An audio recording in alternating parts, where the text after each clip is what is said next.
We are ready. Okay, I'm going to call the May 6th Planning and Program Committee meeting to order. We need to call a roll. We got people here. We're all here. 4 out of 5. So we have 4 out of 5. That's good. All right, we're going to do the. You have the summary notes from the April 8th meeting. Is there a motion to approve the summary notes from April 8th? So moved. There's a motion by Ms. Clemens. Is there a second? Chair right now? no. You know? I know why You guys ask Mary that. why do you do this every year? Because- Have you tried at least something different? Because it's kumbaya and so that we all. No, it's not that. I just was on a call today and talked about how being mayor is such a long job. Tell me about it. There was a thing. All right, we got a motion in a second. Any further discussion? Hearing none, all those in favor, please signify by saying aye. Aye, opposed say nay. The ayes have it. The summary from April 8th is approved. We're going to go now to the FY 24-29 6-year program update. Sri. Thank you. Thank you, Chair. At the last meeting, some of you discussed about that we were presenting the 4 different components of selection process and quantitative and qualitative measures. Some of you talked about core values and how we did it this time. You were also looking at state level. Maybe you mentioned about doing it at the state level. Wilson mentioned about at the city level how you are trying to do it. So this presentation is focusing on that aspect. Or when we say alignment with core values, what do we mean and how we did that exercise to understand that alignment. Yes, thank you. We went through this slide in the last meeting to go through the 4 components and really looking at that one aspect now, the qualitative consideration alignment with core. That's what we are focusing on. But I wanted to bring this slide to show that we want to see the larger picture in mind here. It's just one component among all these multiple components we are looking at. And you know that legally we had to give priority to CRRC. That's one of the legal requirements, and we have to include different measures under transaction rating. So there are other things we need to look at, but we are trying to add more stuff, more things to make sure that we are looking at all the different aspects here. Next slide, please. Again, we went through this. The color-coded ones are the qualitative measures, except the last color-coded one, which is a long-term benefit. And we are looking at the 3 columns left to that long-term benefit. Those are the ones. So you can see yellows and greens in those 3 columns. Next slide, please. Again, looking at the larger picture, right. Okay. So looking at the larger picture, want to go back to this 10 performance measures we looked at for transaction rating. You can see that these core values are already built into those measures. There are several measures that overlap with several of these core values. So it's not like this is the qualitative measure is the only way we are looking at core values. They're already built into these performance measures. Next slide, please. The 3 core values are equity, safety, and sustainability. That's the 3 core values adopted by the authority as part of transaction. And I will not go into that, read out all the definitions, but you can see the definition, the words or phrases underlined. That underlining is done by me, not the authority, so that I can quickly point to some areas that are critical here. We want to ensure fairness, and that has to be for all the underserved population.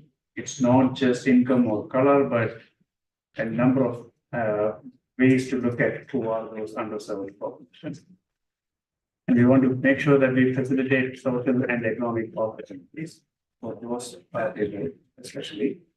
And we want to try to actively avoid any further injustice. We know that in the 60s and 70s, when all the highway expansion and other developments were happening, a lot of injustices happened to several of these communities that are listed there, but we want to make sure we are not adding to that.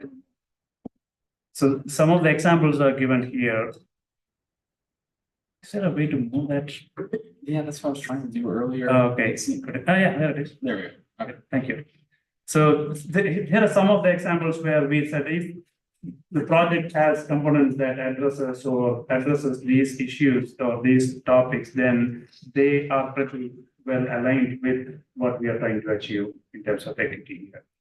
So equity emphasis areas is a phrase that is specifically developed at TPB or MPO, and they have certain criteria, certain thresholds to come up with which zip codes or which TAZs, the transportation analysis zones, fall under that criteria using the census data.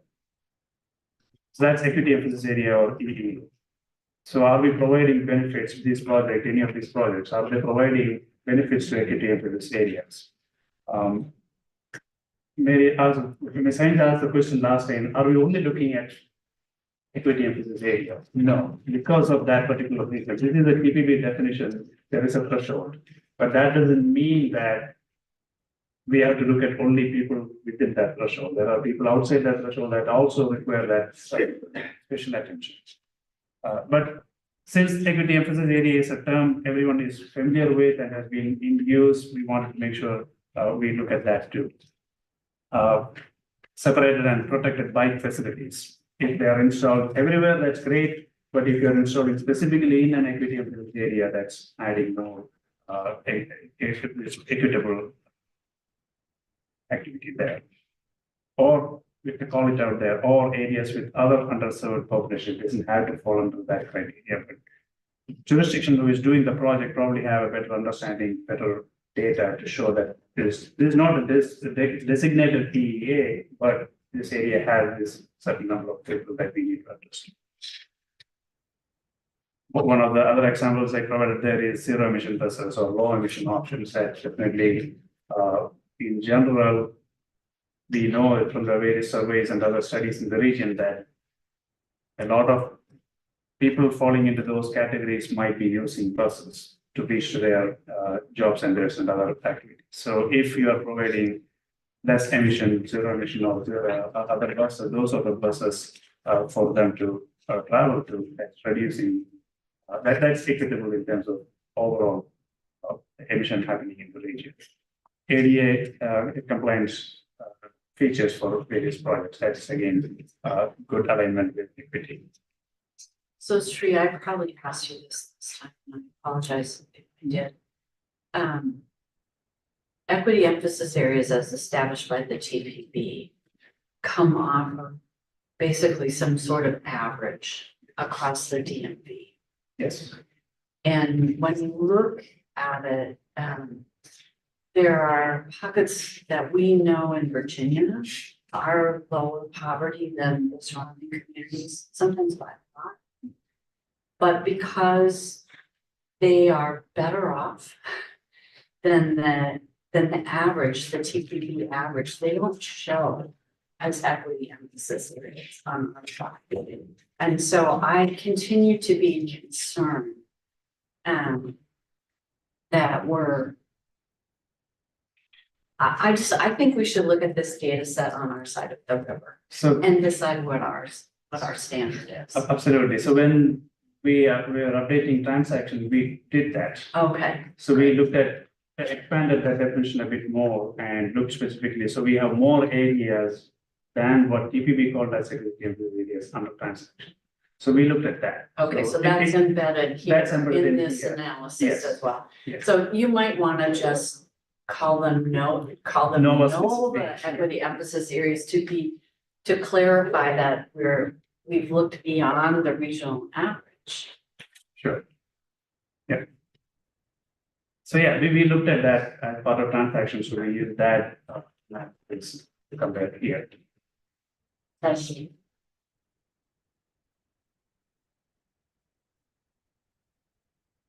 The second core value is safety.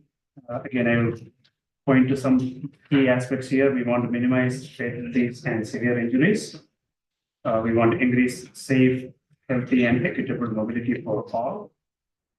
But not only the actual safety itself, but there is a perception of safety. We want to try to address that too.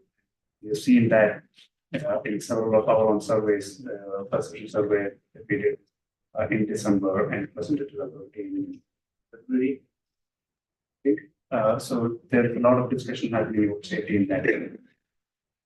So again, some of the examples here that if the project has these things that are well aligned with that definition, already mentioned protected and separated bike facilities, that's also part of equity. Traffic calming measures. The third bullet here is specifically more into the perception of safety. You have pedestrian scale lighting and wayfinding incorporated in areas, then that gives you a better perception about whether you're safe in this area.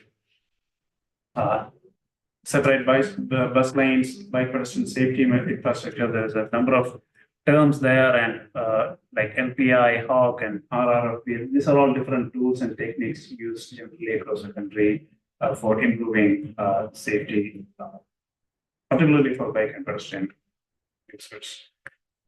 So if the project, when you are developing a project, you should probably looking into these aspects. And if you already done that, tell us that you're looking at, and it gives you an extra point. So that gives you, bring it to the higher level in that point system.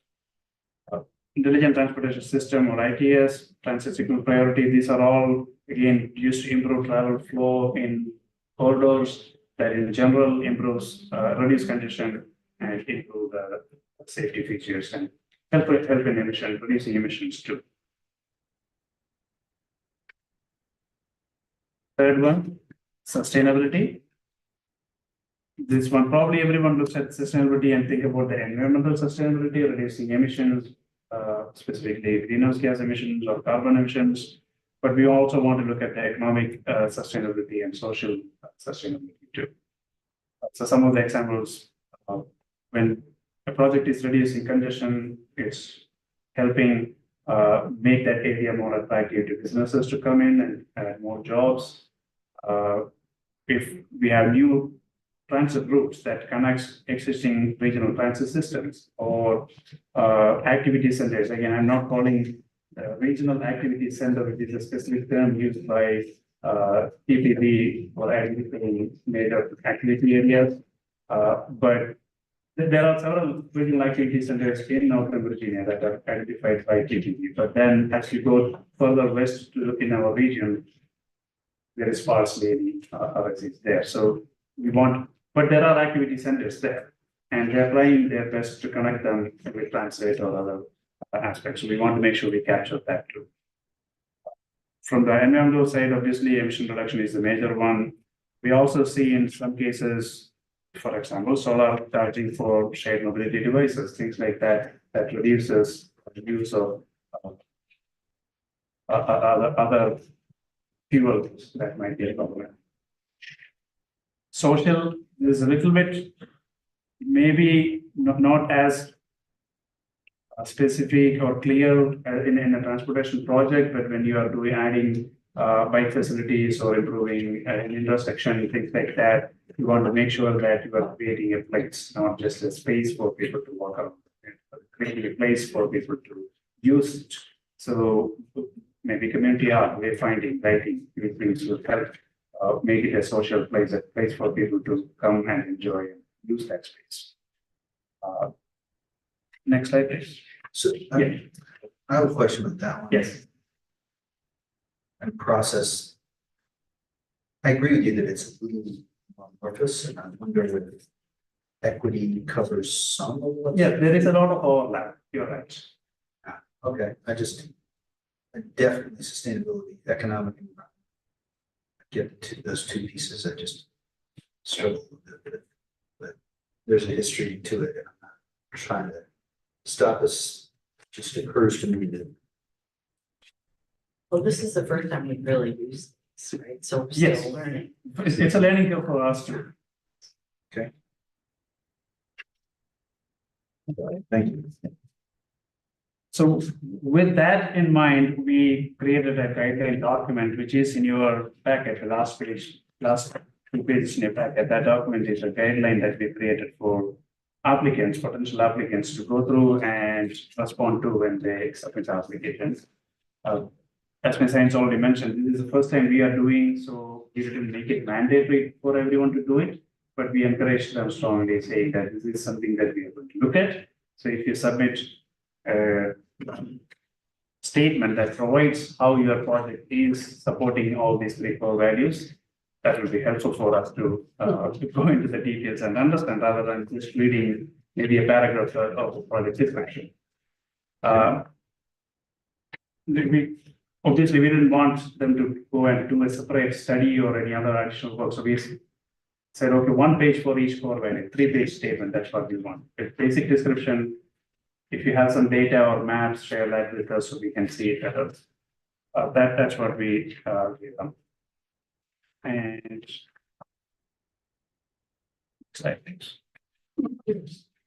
again, the definitions and the examples that they provided earlier, those were all shared in that too. So they can see it's not exactly the same thing, but you can see that what kind of components might be helpful. So if you have those sort of things, you mentioned that in the statement. That's all. Once we received the application, while we were we were still in the application period, staff were still looking through how we are going to operationalize this and see if the project is aligned or not. So the next couple of slides, whatever we are talking, and the rest of the slides where we are showing how certain projects got high score or medium score. Those where staff were still working while applicants were submitting their applications. So they didn't have the benefit of this full detail. But again, this is why we are saying that this is a test pilot we are doing. We want to learn. We want to give you our feedback. We want to get your feedback so we can improve. So can I ask a question? Because I'm looking at this kind of list and based on kind of what I understand about the projects, and obviously I understand a little bit about some of them. But I'm curious if we didn't end up with a set of criteria that are granular enough to differentiate between the projects, given kind of where everything landed. And maybe I'm misunderstanding kind of how you're looking at this, but I mean, like, for example, right, so a project that I'm very familiar with, right, Alexander Metro Way enhancements, I guess, talk to me about how this equity, we ended up with this equity conclusion, right? Because I look at this and I say, oh, it was a transit project, it's adjacent to equity emphasis areas. I guess, walk me through how we get there. If you can hold on to that thought. Yeah, okay, We have okay. some sites there. I know you do, and I've read them. I'm I'll come back to that, yeah. Okay. So the evaluation method here, I will just go through quickly. We went through all the applications, all the materials that were submitted. And if the restriction or the applicant submitted a core value statement for a project, then we go through that to understand it better. Based on that, we tried to answer a series of questions. First one was, is the submission smart? That's a term. Each letter stands for something specific, measurable, actionable, realistic, and time bound. That's something that we have seen several in different contexts. This has been used. So we said that maybe we can use that in our context. So we looked at if the project has given enough specific details of what they're trying to do here. Is that somehow measurable, whether we'll be successful or not at the end of the day? So you can get up to 5 points. So that they can get up to 5 points maximum. Each one, if they think that S is there, M is there, A is there, then maximum they can get 5 points. Yes. Then we already provided the definition, whether the submission is consistent with that definition. How well defined are they? The project is defined in terms of equity or in all the three core values.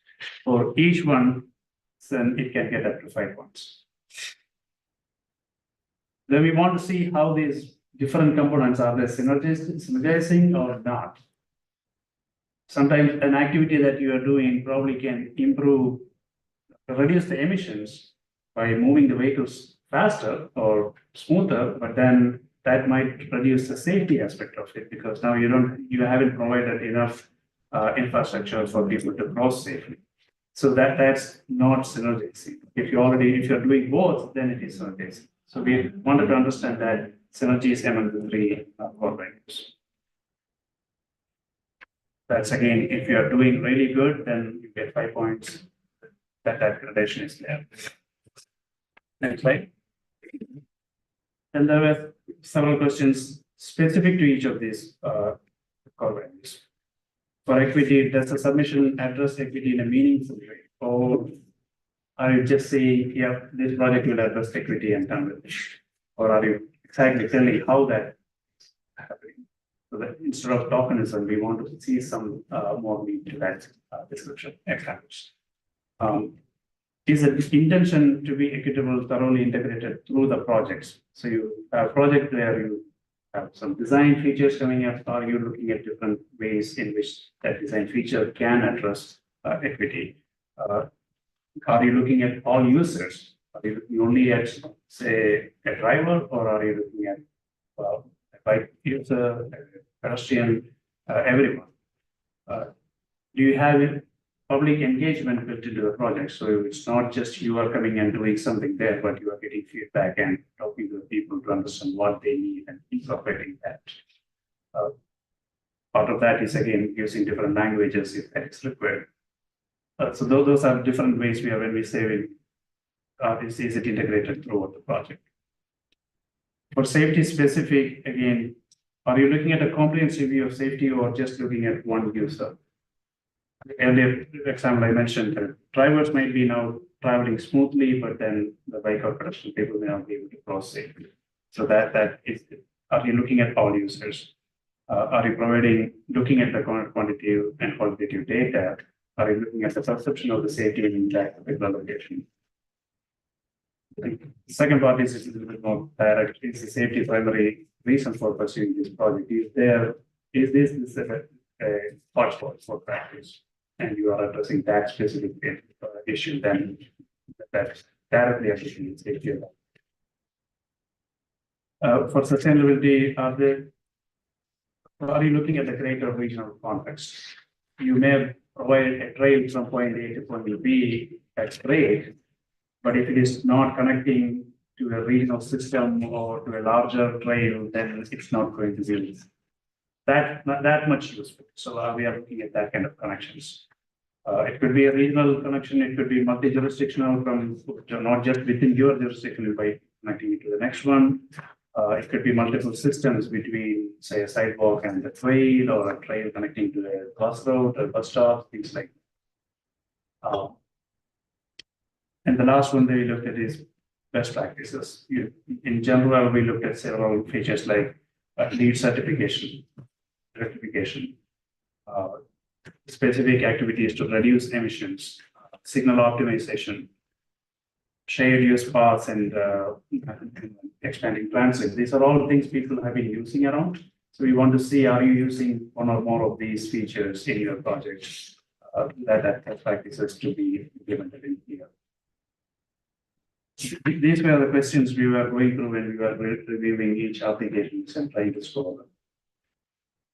Next slide. So if you add up all those scores, each score value can get up to 25, a maximum of 25 points in each of these, each time of each reviewer. The second bullet there. So as you can see, there is a little bit of subjectivity here. So we didn't want one person to review and give it a score. So we had 3 people independently reviewing this, and then we took an average of those scores. So we can remove any outliers. At least in one cases, the reviewers had to sit together and discuss and come up with a solution, because one person was giving it a very low score, other person was giving it a very high score. So we had to make sure they're all understanding it correctly and trying to find, to make sure that those extremes are not there. As I said, this time it was not mandatory to provide a core value statement. Still, some people put that effort and provided that action. So we wanted to give them an incentive by giving extra point. So once we had all those points in place, we looked at divided them into 3, lower 1/3, middle 1/3, and top 1/3. And that's how we came up with this green, yellow, and orange color. Next slide. And you can see that there is no orange in this. They're all either high or medium, which is good. Did that surprise you? Did I certainly? We had a discussion, the reviewers really sit over and discuss, at least when one, if you didn't do the average, probably some of them would have been, in some reviewers cases, they would have had. I think this would have been scored low. So we discussed in those cases, why did you score it low? Why the score went that low? And it's partly that subjectivity is coming into the picture, partly they haven't provided any data, so how am I going to score it?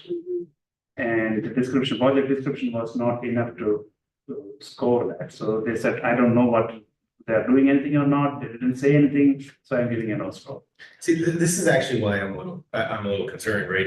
I actually don't think it's a good thing that none of them are low, right? I feel like the goal of this is to help differentiate projects, right? So I think if we have a meaningful way to measure this, then they should be differentiated. I mean, everybody's not, all of these projects should not be all on the same group.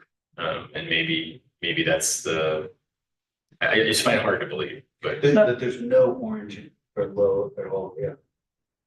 Yeah. Maybe the reviewers are nice. Too much. No, that is, again, that's why I said, we are testing it out to see how this is working, this is the kind of feedback we definitely is looking forward to, is what is that areas you all see as may not be accurate, or you think that there is areas for improvement. We want to understand that, and then review and modify that methodology we use to make sure that all those feedback are taken care of. I mean, I think the goal of this is two things, right? We want to differentiate between projects. Clearly, that's part of the goal. And then second, I think we want to encourage certain things in future submissions. And I think in order to do that, right, we have to show how we've done that. And I'm not sure we ended up with enough differentiation to be useful there. I recently went through the TAP process with John Swanson down at TPB, and so we've been struggling with this equity concept in TAP. And in the end, VDOT did something which I hadn't expected, which inside my bucket of projects, they ranked the projects based on impact on equity. So I had a ranking of 1, 2, 3, 4, 5, whatever, based on some criteria, which now of course I cannot remember. But it was so projects that got an equity score was a subset of all my projects. And there was a statewide score, and then there was a district score, and then there was an equity score.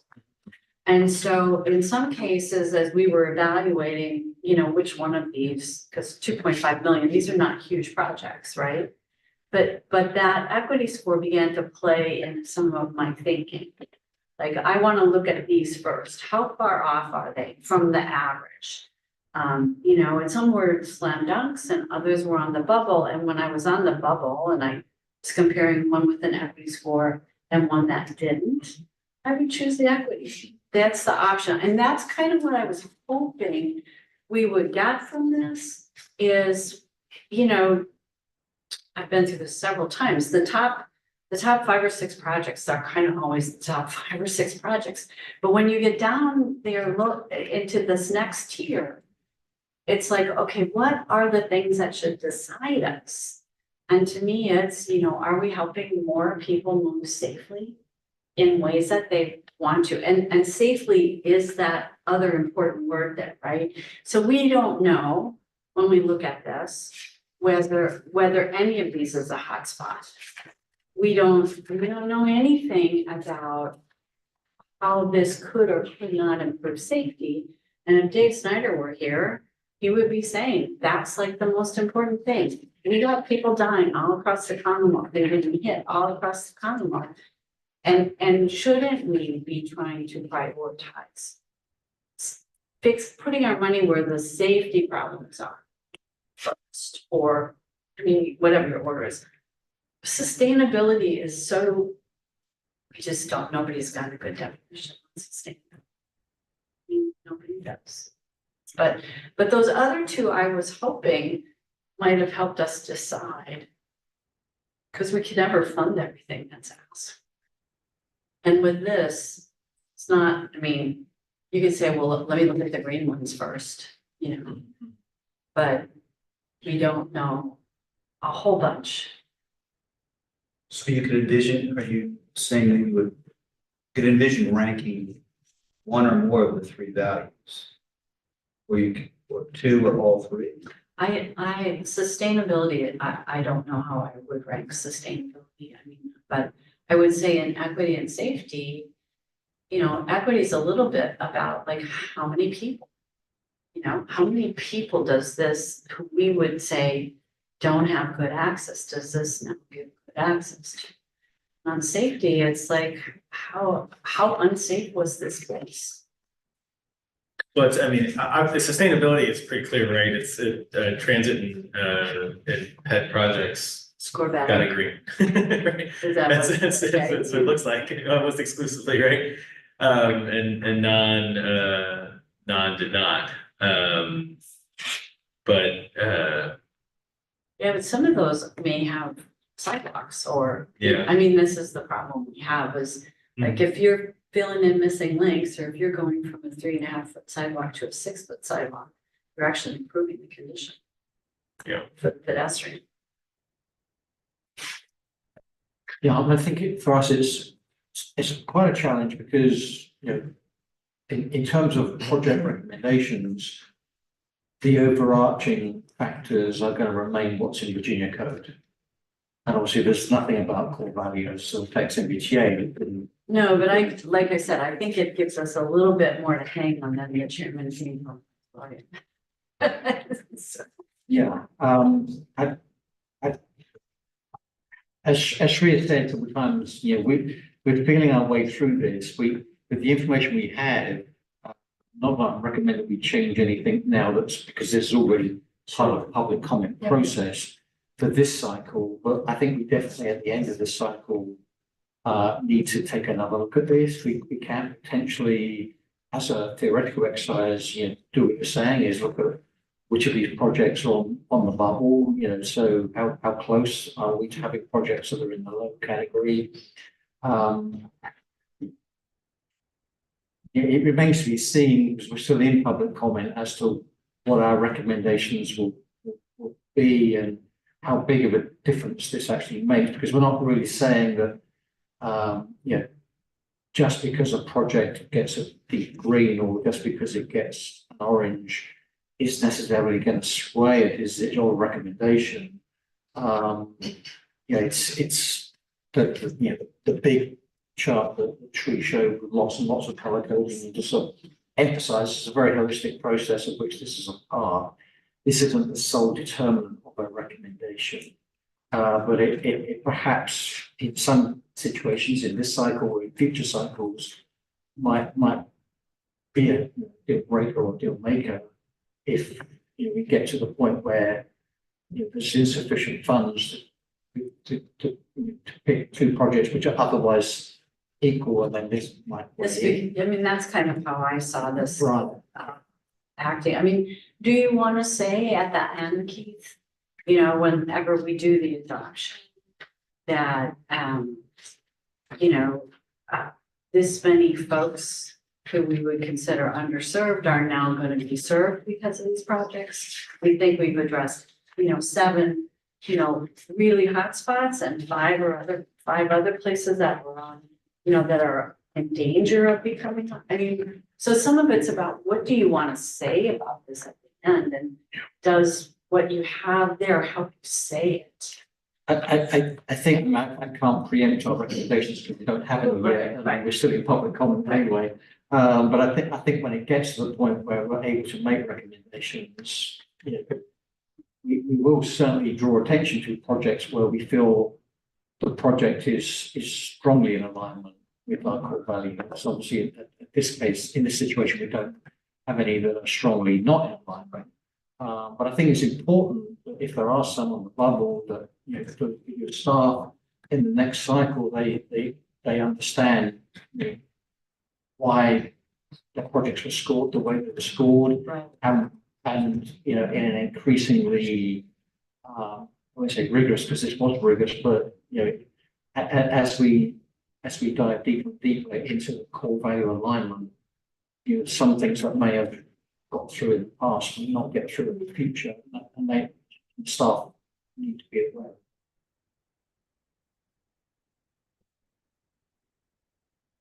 You know, you had a range on the green, right? It's 17 to 25. Yeah. Right. Yeah, I'm sure. Even if you put the numbers there, would that tell us?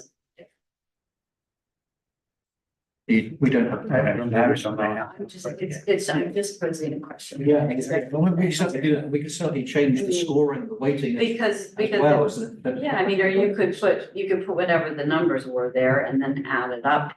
And that would give you an overall score, and maybe that would give you relatively what's better aligned and what's not. Yeah. I don't know. Yeah, and I think you're actually right that there are ways we can visualize and communicate this more, looking to the next cycle in particular. So you're really gonna, I mean, your message to the authority is really, we don't think this is ready for prime time. We are really looking for your comments. We, you know, we think we want to build this out, but what is it that you wanted to do? Yeah, we do want to build this out, but we're reluctant at the moment to base decision making on it. Right. But we do want to point out that there are differences between these projects, and as we drill deeper into this, those differences may become more distinct and to the disadvantage of certain projects over others. Certainly possible. At the end of the day, it's the authority that guides us as to where they want us to go on this. But I think we've taken it as far as we can take it this time. So how does that fit with your example? I'm sort of relying on you guys who've been here longer, you know, on process. But if you had concerns about the Alexandria the project you know the best, that would dovetail with we're working on it, as you just suggested. You know, it's always true that the main body will make the decisions, but I feel like every meeting is usually decided before the meeting occurs. So I don't know, Justin, if you have thoughts about how. Well, and again, I'm just, I would need to dig a lot more into kind of the individual scores and kind of what was submitted and understand how they were differentiated as a result. I'm just saying at first glance, I question kind of how we got there. Listen, we're struggling with this too, right? We used a budget equity tool for the first time actually last year in our budget process, and you know, it's interesting. I don't think we're at a point yet where we're differentiating. Mostly the way it's being used is people use it as a way to argue for some, hey, it scores higher than the budget equity tool, right? It's not being used as a, like, making relative decisions around scarce resources. Not yet. But, you know, I think the same could probably be said about all these. I guess my point here is that if you know, I just went through a performance appraisal cycle at the day job, and you know, we have forced rankings and all that, and you know, everyone of course comes in and says all their people are great, right? And if you have to kind of push back on that, say, well, that can't be true, right? So like you got to differentiate, and I think that's kind of the same thing I'm struggling with here, is like we have to get to a place where this is providing us useful differentiation between projects. And at first glance, I'm not sure. Again, maybe that's right. Like if you saw the actual, Mary said, if you actually saw the numbers, maybe I would have a little bit more. Maybe it would help us, but it might not. It might not, right? It might not. They're all like 12 and a half. Yeah, it might not be helpful. And it sounds like if you pulled out the extremes as you went through this process, like Mary's right, it might not. Like one of the reasons again is we requested everyone to provide that state. Not everyone provided. So if they provided, some people gave very generalized statements. some people give really good data. So some of this is not necessarily the merits of equity, safety, sustainability of the project, it's the merits of the. Partly how the application. How they described it, it's their.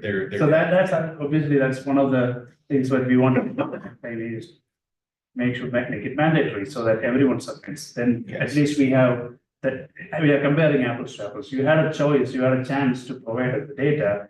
If you didn't provide, then that's on you. But if you provide, then we can at least compare and come up with a better comparison of the projects.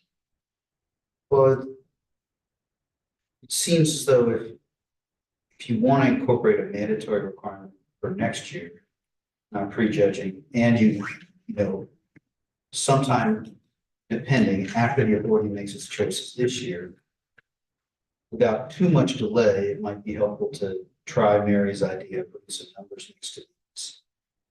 Because right now, at least jumping in midstream, I don't have the confidence that I'll be able to help you enough for next year.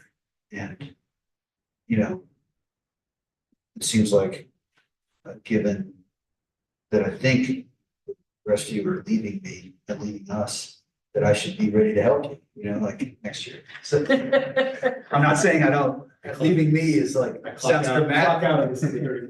But like, I'm a little earlier.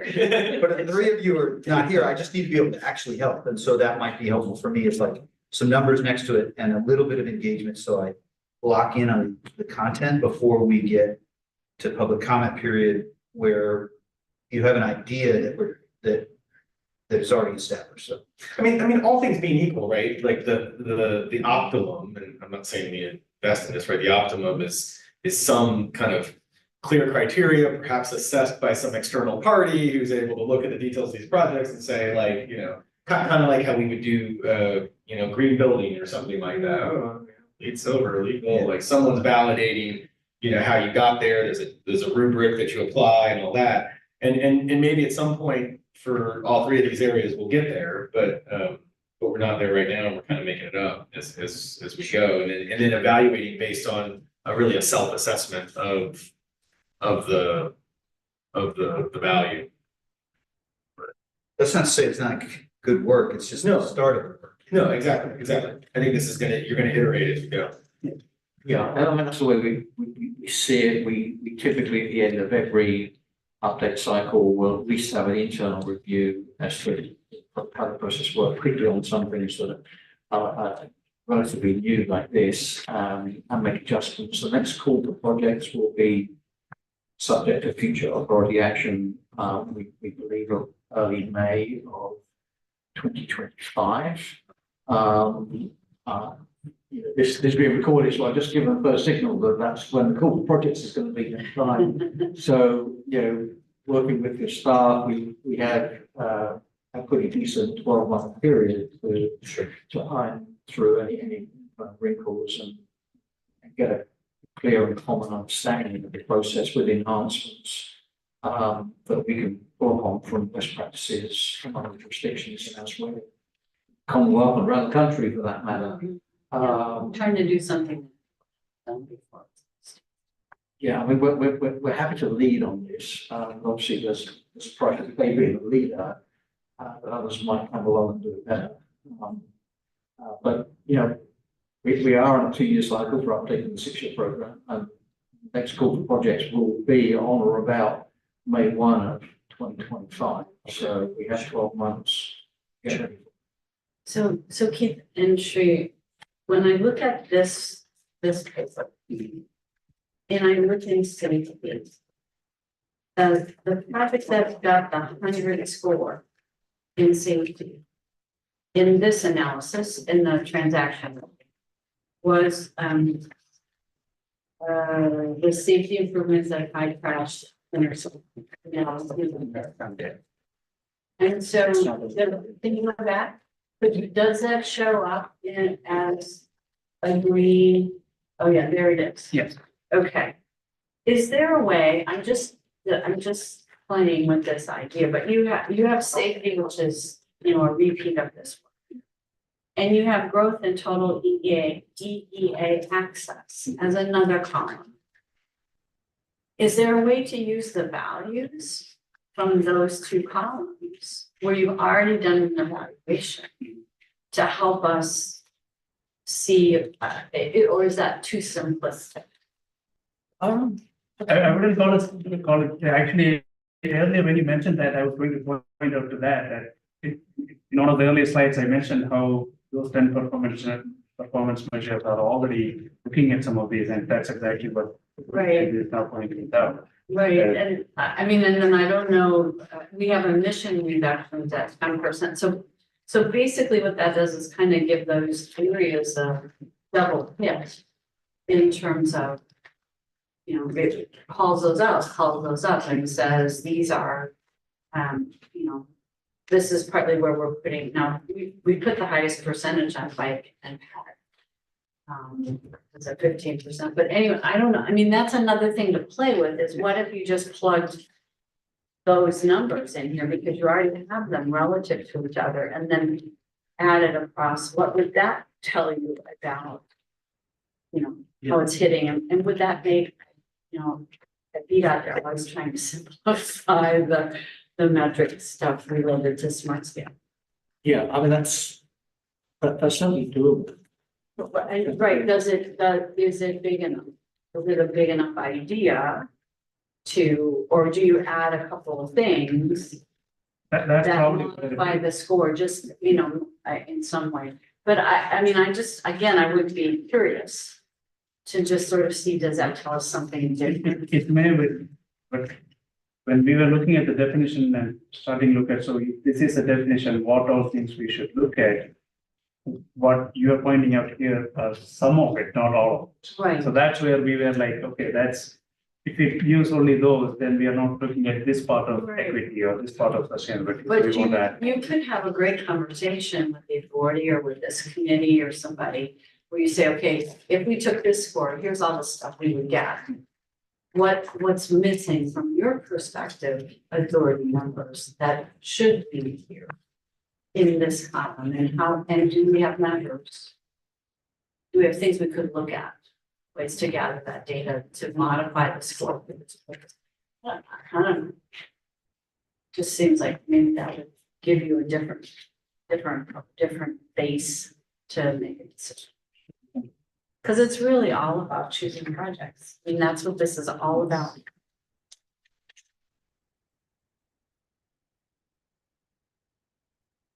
So not having been present in these processes that we've done in the past. How valuable is the public comment? Very highly valuable. Yeah, I mean, in the past project,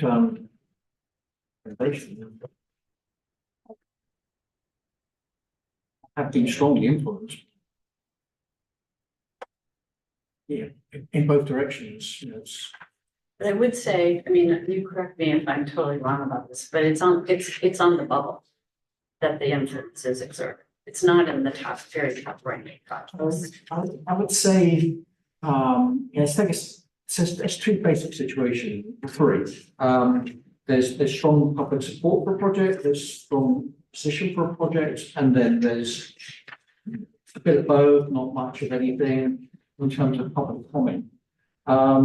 So I can think of a couple of examples in recent cycles where projects with strong position, Yes. even if they had strong support as well, the recommendation has been to only partially fund those projects and not to fund construction of right-of-way acquisition, which obviously is the most expensive part, while the jurisdictions concerned work through in the preliminary engineering process a more in-depth public process to kind of address the concerns that have been raised, mitigate them, and then come back if appropriate to request funding for construction. So That's true. that's one way it's played out. So the project was recommended, but the funding amount was not the full amount that was requested.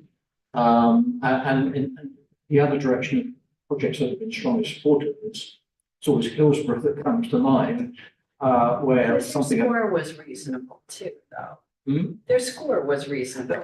Their score was reasonable. It was in the first edition of the 6-year program. So that was the one opportunity where we had to allocate 6 years worth of revenue. Because every update since has been only 2 years. So it did mean that, there was more funding available in that cycle, whether that would have made a decision in subsequent. Well, they were also ready to go. But I mean, they really did work through everything. It was Their town is less than 100 people. They brought one big bus that had all those people on it. They had a great time on their way there and on their way. So. But they really took a no stones approach so that every aspect, they understood every aspect of our process and then developed a response in alignment with that. I mean, they were an absolute case example of how to follow our process exactly. Yeah, they had a really clever leadership, which, by the way, do you remember Amy? Amy is now on the city council in Bruce, Delaware. How is she? Yeah. I did not know that. Yeah, Lewis. Lewis. Yeah, it's about Lewis, yeah. I don't know how to say it, but anyway, that's who she is now. That was a big project. It was impressive. It They was- were able to put it together. Well, they were, I mean, she really worked on every process and modules. But yeah, I mean, it's usually a couple of projects a year that are hot or not. And so you'll hear that at the hearing, you'll hear a few.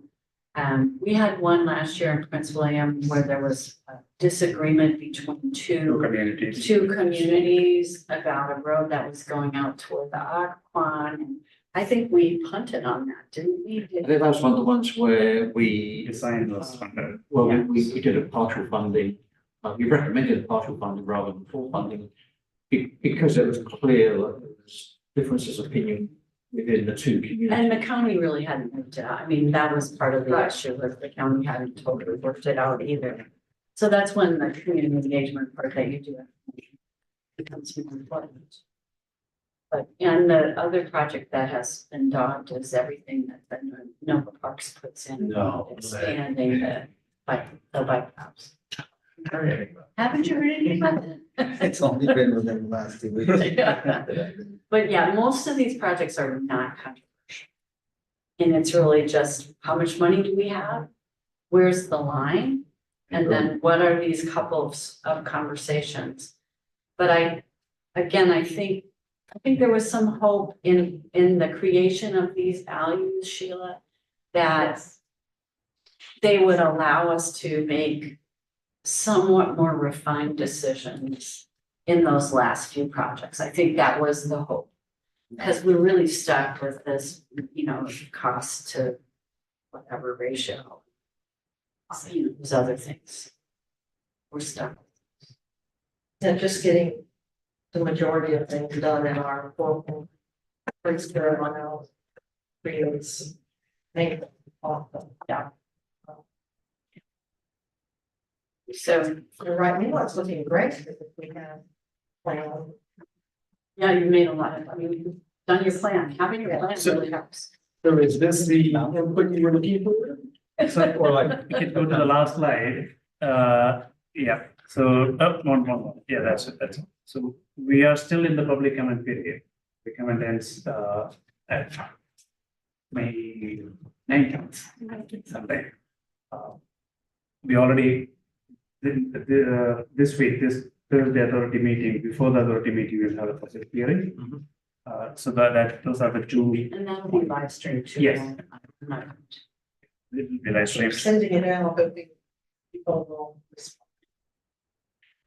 So that's where we are with the public comment. The key one next is June meetings. That's when we will have all that public comment results also with us. We already have the other technical evaluations done. Staff will put together the recommendations and present it to the three committees, including this committee. And apologies for going back and forth with the next meeting date. There is a critical part here. By law, we have to publish the proposed recommendations, funding recommendations, 15 days prior to the authority meeting at which that decision is to be made. So that means we have to do it by the 25th. that's why we looked at different dates, and 25th is that date. I think we already sent out the meeting invite, so Yeah, yeah. hopefully you all got it. I was, sorry, I was a little slow because might have been others, but I had to clear the schedule because we have a CID earlier, so I could do it. Yeah, and I have to do that virtual, so. Yes, Yeah. so that's another thing that we have, it's a 5-member committee, need to have 3 people in the room for So- quorum. Yeah. Let me just throw one more kicker in here that I think you guys should check with the councils. So June 17th is the last CTV meeting. It's possible that the governor's appointment to replace me could come out that Friday. If that happens, I don't know if I am still technically on NVTCTA or not. I don't know if my term technically runs through June 30th, or if as soon as he announces that appointment, I'm gone. So maybe the councils can check that, because you could be down one person. Ms. Hines, this is Monica. The way we worked, and we did this with the speaker's appointees as well, and we've done this in the past based on guidance from the council until we get the new appointees. Even we worked with the members that we have because they understood that we could run into quorum issues. So until you get the official letter from the Secretary of the Commonwealth saying, here's your new person, I'm still here. That is how we have worked in the past.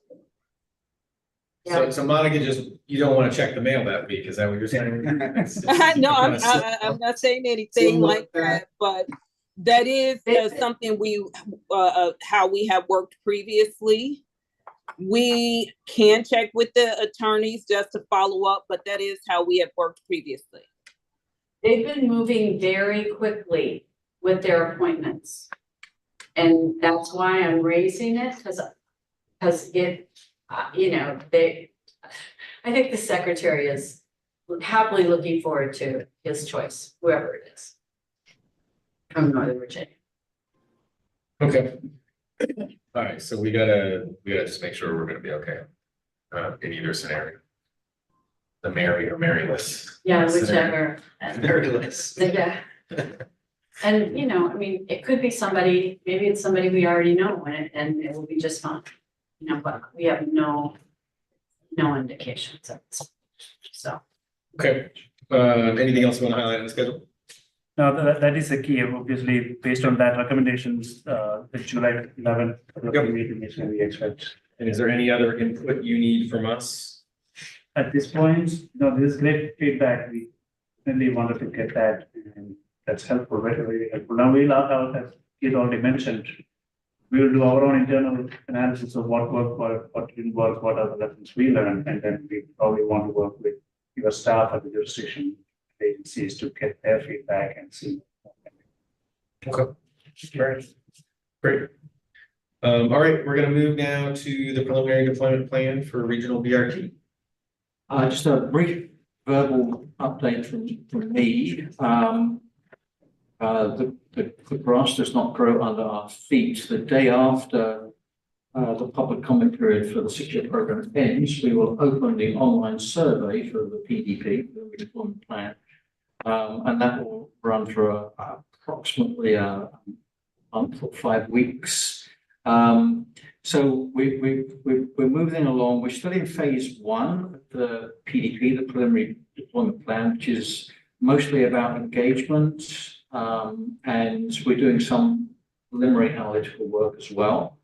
We'll be moving into phase 2, which is where we get deeper into the analytics around July of this year. But before we get there, we are working closely with Ms. Bagman to have what we're calling a 2-part work session conversation with authority members through your June and July authority meeting. So this essentially as information items on the agenda, because we don't think we could schedule an actual standalone work session in that time frame that would be sufficiently attractive to authority members to get a core group of members together. So we're going to do it through the authority meetings in June, July. So it'll be a two-part thing, and that'll be linked in the June meeting. We'll be providing you with a summary of the key takeaways from the focus groups, which were completed a month or so back. The peer review that we have undertaken, although it's a living document about how other regions around the country have fared with their BRT systems. Say peer review, so we comparing Northern Virginia with others that look like Northern Virginia to some extent. Going to outline our phase 2 approach, and importantly, we want to get your feedback in June, and more so in July, on the things that you would like to see us take account of when we do that detailed analysis in terms of priorities and features that we should take into account. So in July, we'll be providing you with preliminary results of the online survey. I don't think it'll be quite completed by the time you meet, but it'll be pretty close. And then kind of seek some feedback, as I say, on prioritization and preferences that will help us through the analytical approach, which will continue in phase 2 until about March of next year. We are also awaiting the report from NBTC of their regional transit analysis, which I think is pretty much wrapped up, and it's just going through reporting and vetting at the moment. Will be presented to the Commission in the next month or two. I'm not sure the exact schedule of that. And further feedback from MARA on the better bus initiative, so that we could flow that into our work. We do have a network of BRT system network of corridors in draft form that was in a transaction which was adopted in December of 2022, and some initial feedback from BTC on high priority corridors that's been identified as part of that work, and there's a big overlap between them, not surprisingly, but we do want to begin to talk more about the specifics. It's hard to give feedback on something at a general level. It's a topic like bus rapid transit or transit in general. People's reactions depend a lot on whether it works for them. Right. And we're not yet ready to kind of have that conversation because we need to get some of the work done. So there'll be a further round of engagement in the spring of next year, when we'll have all that analysis complete and much more specificity on corridors before eventually getting to finalization of our work and authority blessing on that in next summer, summer of 2025. So that's what we've got lined up for you. But to the extent that you're able, we will be reaching out to staff. Hopefully have some authority members amplify our promotion survey with your own contacts within your own communities directly, so we can get the biggest response we can possibly get across the entire region. So more on that's coming up soon. I have a question.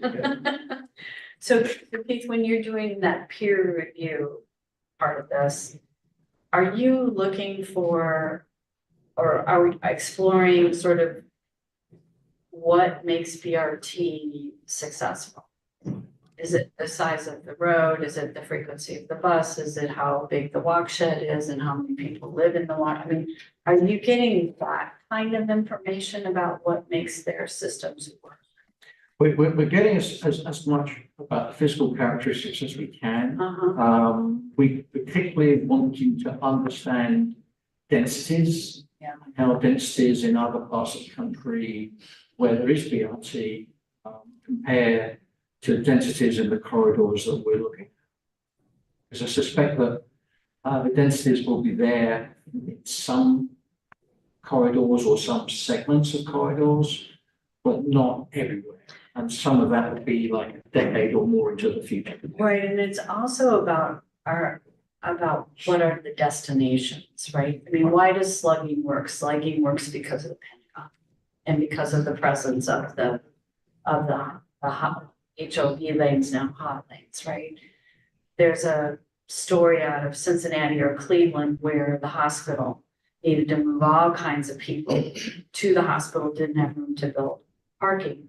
So the hospital invested in these bus lines that are now moving the vast majority of their workforce and patients to the hospital. And so to me, there's this issue of where are these job centers, or where is there a single employer of enough consequence that you could begin to say this could be a hub? When Mark Center got built, Justin, didn't Alexandria basically said, could this be a hub? How could we make this work? So That was later. yeah, but I mean, Initially we said help.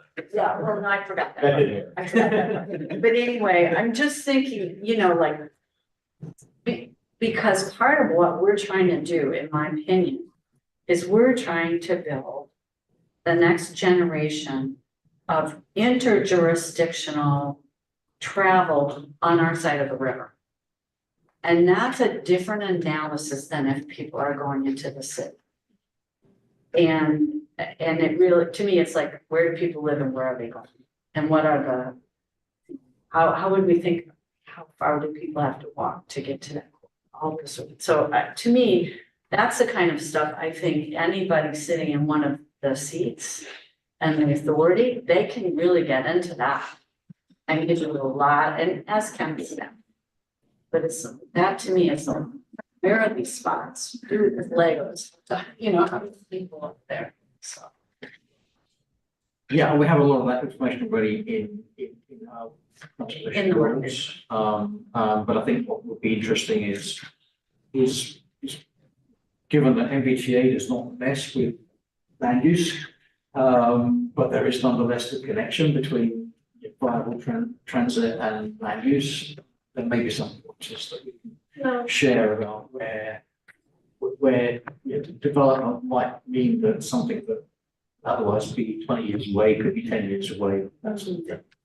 We would not presume to tell anyone in jurisdictions how to go first. No, but you can kind of there's a hole here. If something big happened here, it could change. Yes, obviously what we hope to do is that by setting out a marker about where we see some potential for BRT in the future, that any ongoing planning, be that land use or transportation, takes account of that. Yeah. And that the authority does not put money into future BRT lines that will not fit together to make something that works well, regional scale as well as others. And I think if I could jump in here, I'll give an example of some of our outside the Beltway jurisdictions who want high capacity transit. Their densities in certain parts of their localities can support high capacity transit. The answer is not Metro at this time. So it's really, what can we do? Can this BRT preliminary deployment plan provide high capacity transit that's reliable, of course, safe, and there's that interconnectivity to the 5 other BRT systems we're investing in? And by the way, can it get to Montgomery County and in the District of Columbia and outside of Northern Virginia? That's really what we are looking to do. And I'll just know for Prince William, we've been talking to them because Fairfax County has the Richmond Highway, or the one, let me call it by the appropriate name, the one that they're looking at. And can we have that extended to the county line? And is there an opportunity to have Prince William have BRT? Now, we're not saying that all BRT in the region, because it doesn't, is not fixed guideway in the median, because that doesn't describe all BRT.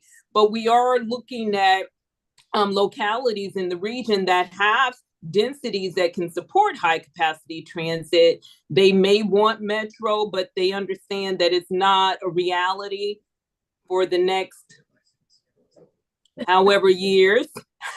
And yeah, and what we can do in the interim to provide some high capacity transit options for those jurisdictions and for those that have BRT. Is there a way or a need? Are there holes that we can fill with additional BRT service?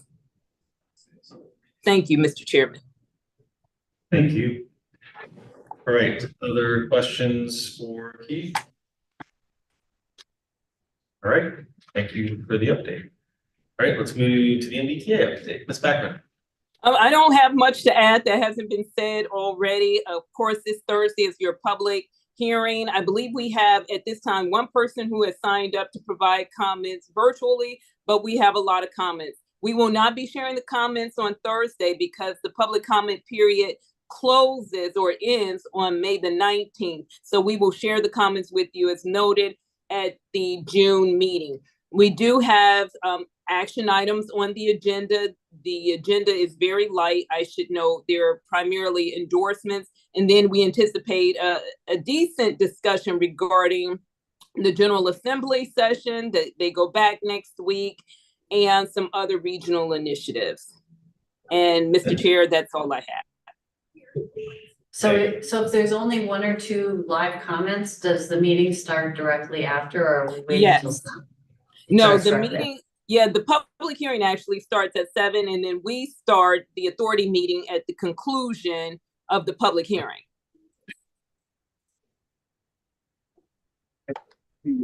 Finance committee. Oh, is that what it is? All right, anything else? Any other questions from this back? Nope. All right, any other, does anybody would like to raise before we go? Great.